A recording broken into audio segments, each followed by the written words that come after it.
ou melhor, 1 Coríntios 13, eu vou ler versículo 1 até, pode ser até o 8, depois alguns versículos do capítulo 12 e alguns versículos do capítulo 11. 1 Coríntios 13 diz assim: ainda que eu falasse as línguas dos homens e dos anjos e não tivesse amor, seria como o metal que soa ou como o sino que tine.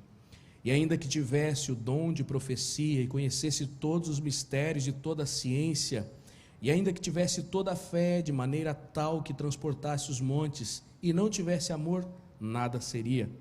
E ainda que distribuísse toda a minha fortuna para sustento dos pobres, ainda que entregasse o meu corpo para ser queimado e não tivesse amor, nada disso me aproveitaria. O amor é sofredor, é benigno, o amor não é invejoso, o amor não trata com leviandade, não se ensoberbece, não se porta com indecência, não busca os seus interesses, não se irrita, não suspeita mal, não folga com a injustiça, mas folga com a verdade. Tudo sofre, tudo crê, tudo espera, tudo suporta. O amor nunca falha, mas havendo profecias, serão aniquiladas. Havendo línguas, cessarão. Havendo ciência, desaparecerá. Os membros igual cuidado uns dos outros. De maneira que, se um membro padece, todos os membros padecem com ele. E se um membro é honrado, todos os membros se regozijam com ele.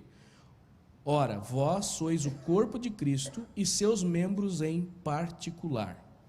Agora do capítulo 11, vamos ler versículos 29 em diante. Diz assim: porque o que come e bebe indignamente, come e bebe para a sua própria condenação, não discernindo o corpo do Senhor. Por causa disso há entre vós muitos fracos e doentes e muitos que dormem, porque se nós nos julgássemos a nós mesmos, não seríamos julgados. Mas quando somos julgados, somos repreendidos pelo Senhor, para não sermos condenados com o mundo. Portanto, meus irmãos, quando vos ajuntais para comer, esperai uns pelos outros. Mas se alguém tiver fome, coma em casa, para que não vos ajunteis para a condenação. Quanto às demais coisas, ordená-las-ei quando for. Amém. Até aqui. Podeis assentar, queridos. Veja, pensando sobre o ato sagrado da Santa Ceia, celebração que nós temos por costume realizar mensalmente, todo mês celebrando a ceia, e um excelente costume, todos nós devemos valorizar. Nunca falte a ceia, faça propósito de estar sempre participando da ceia, em comunhão com os irmãos. E lendo a carta de Paulo aos Coríntios, a sequência dos capítulos aqui que nós citamos, está falando sobre a analogia do corpo. Paulo está usando a analogia de um corpo humano para nos fazer entender o corpo de Cristo. Nós somos corpo de Cristo. Então, em primeiro lugar, nós precisamos entender que somos um só corpo. O texto vai dizer aqui, ou melhor, o texto diz, capítulo 12, versículo 20, diz assim: há muitos membros, mas um só corpo. Todos nós aqui, membros do corpo de Cristo. Veja como isso é extraordinário. Às vezes, se a nossa mente começa a pensar não somente na nossa época atual, mas pensando nos crentes de todas as eras e de todas as nacionalidades, fazem parte de um mesmo corpo. E agora imagine quando nós estivermos na glória com o Senhor, unidos com todos esses irmãos, alguns que padeceram perseguições, se sacrificaram, foram mortos, e nós juntos, porque somos um só corpo, o corpo de Cristo.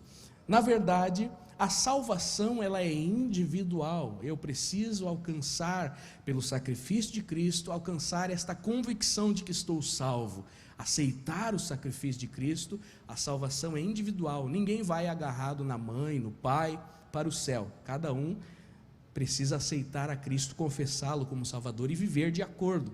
A salvação é individual, mas o corpo como um todo é responsável pela missão. A nossa missão na terra é coletiva. Todos nós somos responsabilizados a ganhar almas, a evangelizar, a discipular. Todos nós somos chamados a servir, todo o corpo. Não adianta só uma parte do corpo fazer, todo o corpo precisa fazer. Então, individualmente alcançamos salvação, mas todo o corpo frutifica, desempenha as suas tarefas. Da mesma forma, a santificação também, ela é individual. Nós buscamos a cada dia ser canal de bênção, ser movidos ou transformados pelo Espírito Santo individualmente, mas o céu é para todos nós. Então o corpo, ele caminha junto, cada um se esforçando para melhorar, e o Espírito Santo vai nos ajudando neste intento.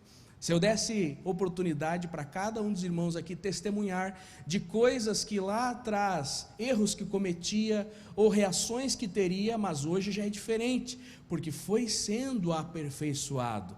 Tudo isso serve para acréscimo e desenvolvimento deste corpo, um corpo sadio, saudável, que frutifica e continua se expandindo. São muitos os membros, mas um só corpo. Muitos não têm essa visão de corpo. Inclusive, Paulo estava instruindo ou corrigindo a igreja de Coríntios sobre essa visão do corpo, porque eles estavam demonstrando um certo individualismo. Se nós saltearmos os versículos que nós citamos aqui, o capítulo 12, versículo 11 diz assim, um só e o mesmo Espírito opera todas as coisas, repartindo particularmente a cada um como quer. Então nós somos um só corpo, unidos, e celebraremos isso na ceia hoje, e agora nós ficamos sabendo também que é um só Espírito que deve atuar, que deve operar com liberdade na igreja. Quando nós nos reunimos aqui para prestar culto, todos nós precisamos estar ligados a um só Espírito, e é o Espírito Santo que pode operar tudo em todos. Paulo está explicando sobre a diversidade de dons, a diversidade de capacitações, mas é um Espírito. Portanto, ao entrar no templo para adorar, se submeta ao querer do Espírito Santo. Às vezes a gente se sente meio desconectado, se sente meio desligado do Espírito Santo. Eu particularmente faço oração dizendo: Senhor, dirige o meu culto, dirige a minha oração, dirige a minha vida, me mostra onde que eu fiz alguma coisa que entristeceu ao Senhor, porque eu quero estar ligado, em comunhão com o Espírito Santo, eu quero estar unido com os meus irmãos, e às vezes quando eu começo a me alegrar na minha oração, eu ouço também línguas estranhas em um outro canto da igreja, eu ouço alguém se alegrando no outro lado da igreja, e eu tenho a convicção de que o mesmo Espírito está operando com liberdade, porque Ele é o dono desta obra. O mesmo corpo, regido, dirigido pelo mesmo Espírito. Não pode haver espaço na igreja para a operação de outros espíritos. Sempre quando nós oramos para iniciar o culto, nós dizemos: Senhor, que nada roube a nossa atenção aqui, nenhum espírito contrário permaneça de pé, os demônios fiquem para fora, no ambiente sagrado o Espírito Santo possa dirigir e operar, um só Espírito. Que nenhuma mente seja cativa de outros pensamentos, que não seja de adorar o Senhor, que um só Espírito opere, não havendo espaço para espíritos contrários. Todos os membros, todos nós, devemos operar, trabalhar, funcionar, frutificar em sujeição a este mesmo Espírito. Às vezes nós somos teimosos, às vezes o Espírito Santo nos direciona para uma tarefa, uma ação, uma atitude, ou quem flui em alguns dons é dirigido para fazer uso daquele dom, e às vezes é resistente, mas nós precisamos nos sujeitar ao querer do Espírito Santo. Aquilo que o Espírito dirigir, assim nós seremos frutíferos para o reino de Deus. São muitos os dons, são muitos os ministérios, a operação é multiforme a sabedoria de Deus, mas o mesmo Espírito, o mesmo Senhor e o mesmo Deus. Então, somos um só corpo e somos movidos ou dirigidos pelo mesmo Espírito Santo. Quando nós nos reunimos aqui para cear, nós podemos pensar: será que a ceia ela é um ato individual ou coletivo? Você já parou para pensar sobre isso? A gente, na semana que antecede a ceia, sempre está pensando sobre a nossa própria santificação, como está a nossa vida diante de Deus. Claro que não deve ser só na semana que antecede a ceia, mas em todo o dia da vida. Mas geralmente a gente foca um pouco mais o olhar para nós mesmos e pensamos na individualidade da Santa Ceia, de nós participarmos do suco, símbolo do sangue de Cristo, e do pão, símbolo do corpo de Cristo. Mas nós precisamos expandir o olhar para lembrar que a Santa Ceia também é um ato coletivo, de todo o corpo celebrando, de todo o corpo participando deste ato tão sagrado. E, inclusive, desde a primeira instituição da ceia, quando Jesus instituiu, era um grupo, era um ajuntamento, era um momento de comunhão, não foi instituída sozinho. Inclusive hoje as práticas de participação de ceia, sem corpo, sem ajuntamento, estão falhando em seus aspectos. É um ajuntamento, é uma comunhão dos irmãos. Paulo está trazendo isso na analogia do corpo. Inicialmente a ceia era até mais abrangente, o propósito tanto social quanto fraternal.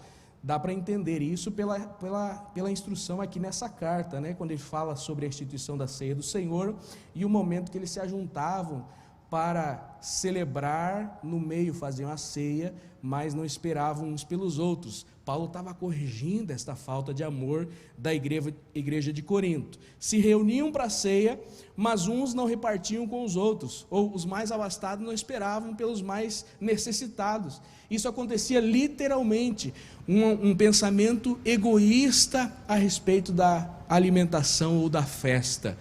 Que nós possamos expandir a nossa visão para pensar nos nossos irmãos. Eu estou bem para participar da ceia, e como está o meu irmão do lado?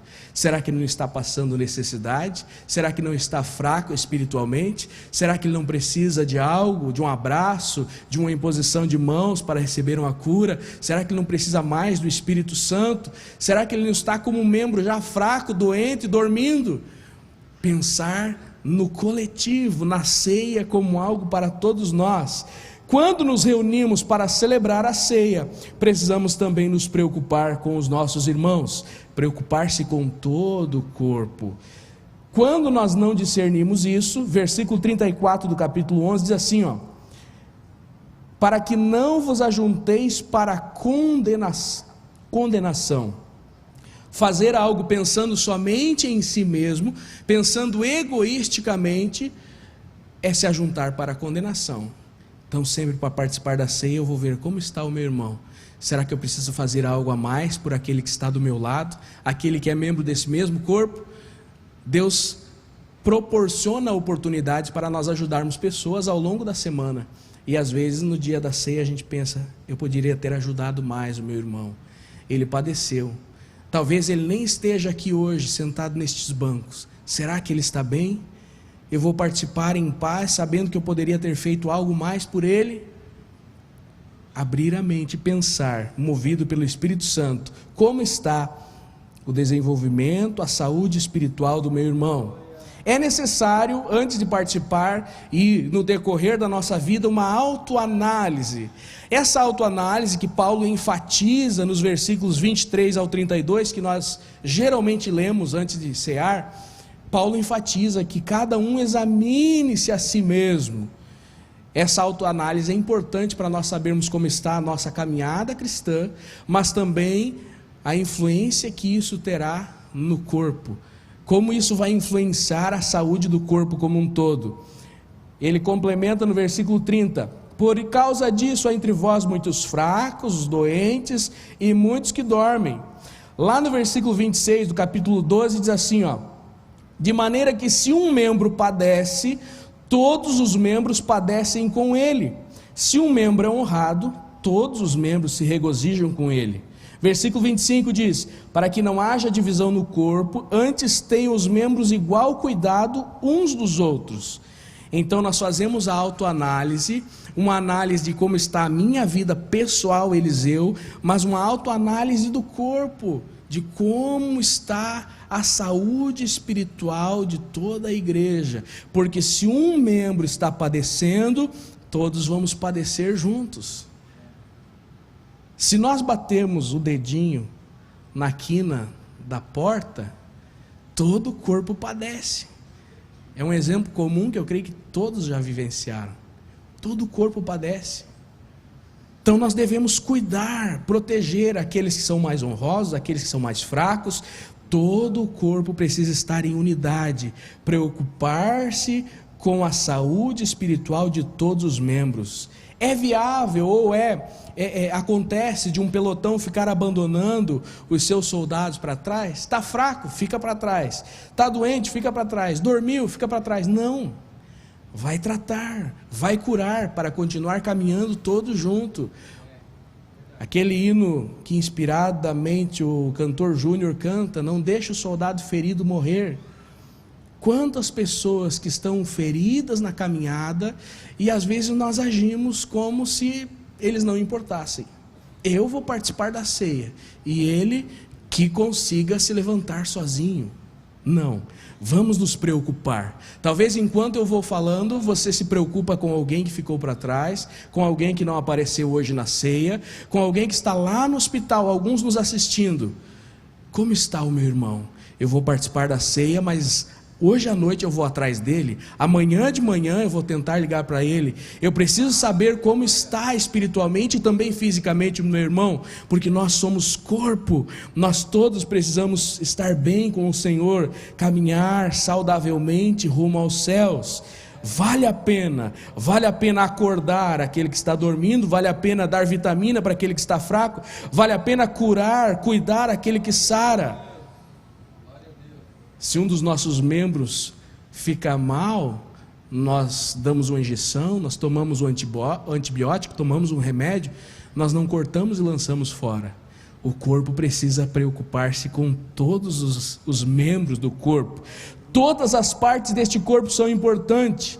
Se no momento de uma guerra falhou o dedo, haverá perca.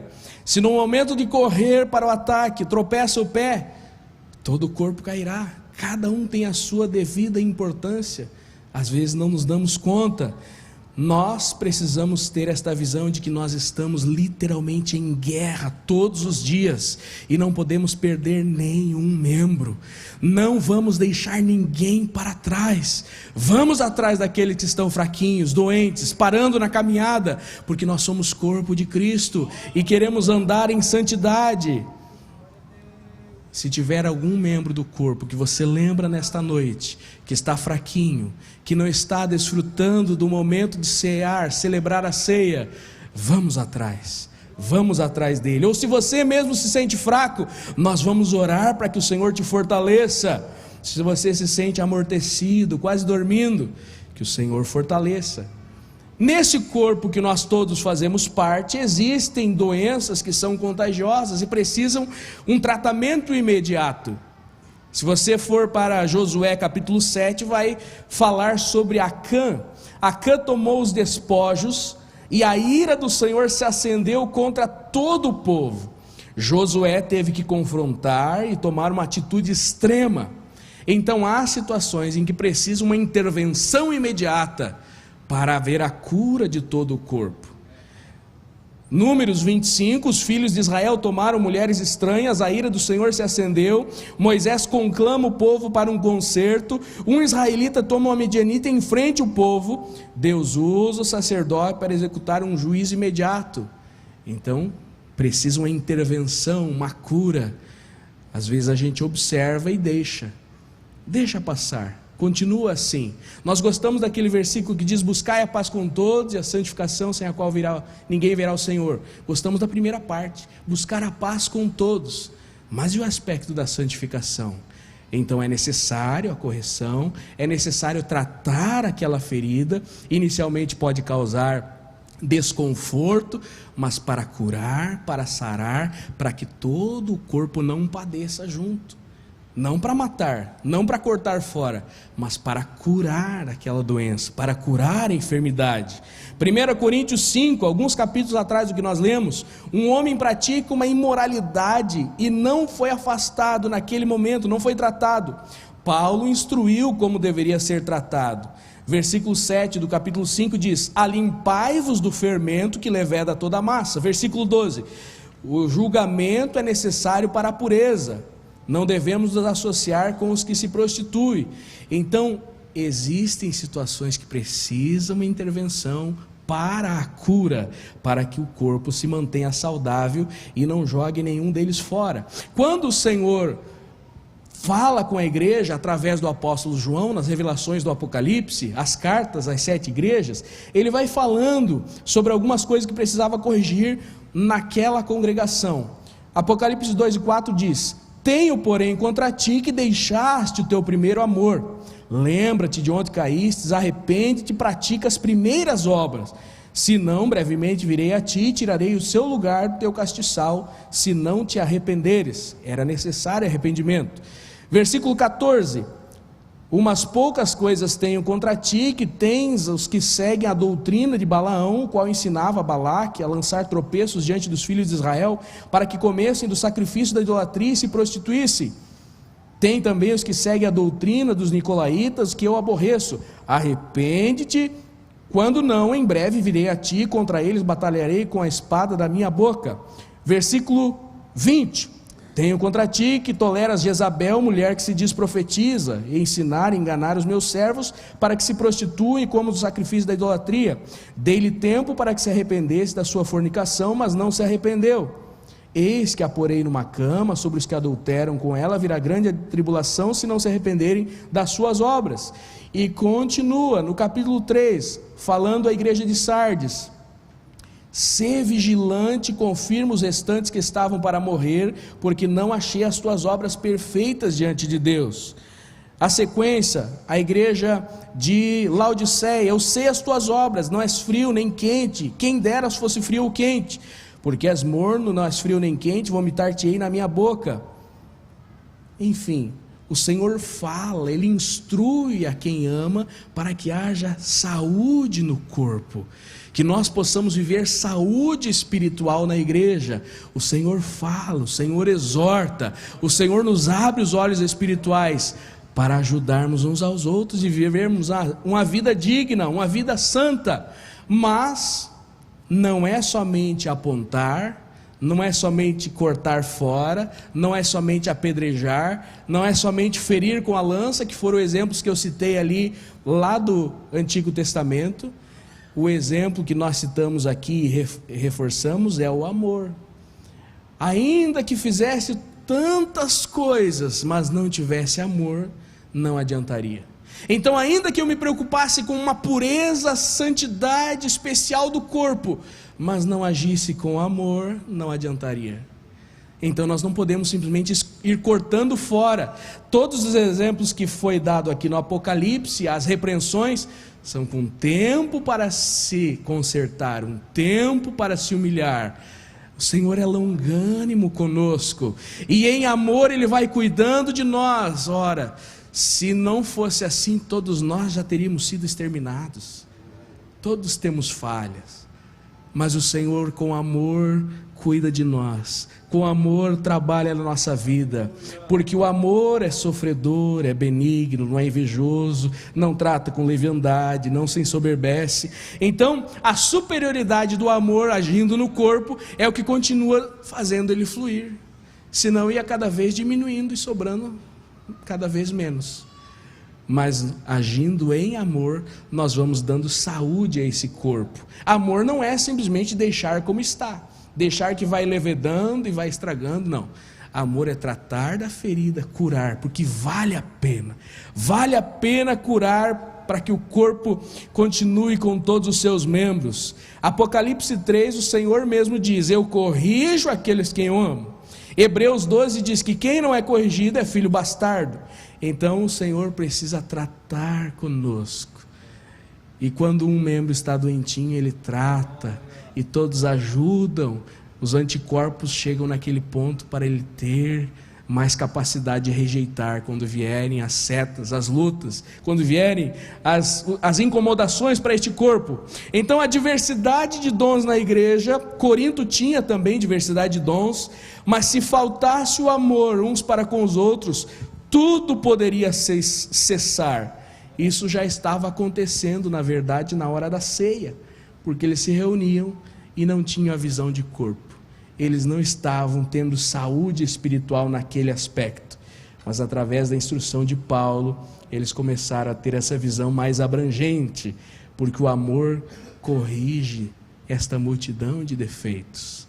Nós precisamos ser cheios do amor de Deus. Quem precisa mais do amor de Deus nessa noite? Eu preciso. Eu começo a analisar as minhas atitudes, as minhas ações do dia a dia. Eu vejo, Senhor, como me faltou o teu amor para agir em determinada situação. Como eu poderia ter sido mais frutífero no corpo. Como eu poderia ter cuidado melhor de um membro do corpo. Que eu possa viver este evangelho genuíno todos os dias. Vamos ficar em pé para nós orarmos? Eu quero orar por todos os irmãos, mas em especial por alguém que encontra-se fraco ou doente, chega na igreja e parece que não se sente parte. Uma irmã me procurou numa congregação e ela disse: pastor, já faz uns 40 dias que eu não apareço na igreja e só o pastor tinha me mandado mensagem, ninguém sentiu falta. Sabe, às vezes tem pessoas que entram, sentam no banco, derrama lágrimas, ouve a pregação, mas não se sente parte do corpo. Eu quero orar por você, que você sinta que você está no meio da igreja, entre irmãos, entre família, um mesmo corpo, participando da mesma ceia, e o mesmo Espírito operando tudo em todos. Talvez você se sinta fraco, o Senhor quer fortalecer, para que haja saúde. Você é parte deste corpo, você é parte importante deste corpo, e o Espírito flui através da tua vida, através de você. O Senhor quer te encher de graça. Talvez você percebe que precisa ser renovado em amor. Pastor, eu não estou sentindo muita empatia ou comunhão com aquele irmão. Parece que ele não é parte do mesmo corpo que eu. Eu me sinto bem aqui, mas ele acho que não deveria estar aqui. Eu quero orar com você e por você, para que você consiga abraçar seu irmão. Se alguém estiver sabendo da situação de um membro que precisa de amor para aplicar uma injeção sem matar, há um membro do corpo que está doente e precisa ser curado, eu quero orar para que você tenha sabedoria, ou traga a situação a nós, que nós com sabedoria possamos curar aquele membro, não por nossa capacidade, mas pelo Espírito Santo. Porque não pode permanecer o membro doente, pode gangrenar, pode espalhar, pode atrapalhar. Então eu quero orar com você. Juntos nós vamos alcançar a saúde desse corpo. E vamos orar pela igreja como um todo, para que haja saúde na igreja. Nós temos sentido isso aqui, sentido o fluir do Espírito Santo, sentir o Espírito Santo falando, trabalhando com liberdade, que mantém esta saúde. A saúde é vista nos frutos, não somente na salvação de almas, edificação, mas também no fruto, nos aspectos do fruto do Espírito, como nós estamos agindo no nosso dia a dia. Então vamos orar pela nossa saúde. Vamos orar juntos? Todos, feche os olhos, vamos orar. Vamos orar. Espírito Santo, Tu nos sonda e nos conheces. Tu sabes, Senhor, como nós precisamos de Ti. Às vezes, em meio a um corpo tão maravilhoso, nós estamos tão individualistas, nos reunindo para um ato sagrado da Santa Ceia e pensando somente na nossa própria vida particular. Abre a nossa visão espiritual, enche o nosso coração de amor por aqueles que estão ao nosso redor, amor pelos nossos irmãos que padecem, que sofrem, que nós possamos ajudar aquele que está fraco, curar aquele que está enfermo, através do tratamento direcionado por Ti. Que cada momento, Senhor, cada vez que celebrarmos a ceia, nós tenhamos esta visão do corpo por inteiro, e que nós jamais venhamos ser desligados deste corpo, que nós jamais venhamos nos desligar, Senhor, desta comunhão, que nós venhamos sentir a falta, mesmo ausente em um culto, que possamos ter desejo de estar novamente unido com o corpo, celebrando a Ti. Espírito Santo, flui sobre nós com liberdade. Queremos todos ser guiados por Ti, Senhor. Que jamais venhamos fazer as coisas pela nossa própria cabeça, a nossa vontade humana, carnal, limitada, mas que nós possamos ser dirigidos pelo Senhor. venha fluir sobre a igreja, como sempre tens operado, com liberdade, Senhor. E cada vez mais esse corpo crescendo, expandindo, fluindo e frutificando em dons, em crescimento, em salvação de almas, e o teu nome sendo glorificado. Obrigado, Senhor, pela vida de cada irmão aqui hoje. Obrigado, Senhor, por este corpo que participa da ceia, que possamos fazê-lo em amor, em unidade, em comunhão. Nós te agradecemos em nome de Jesus.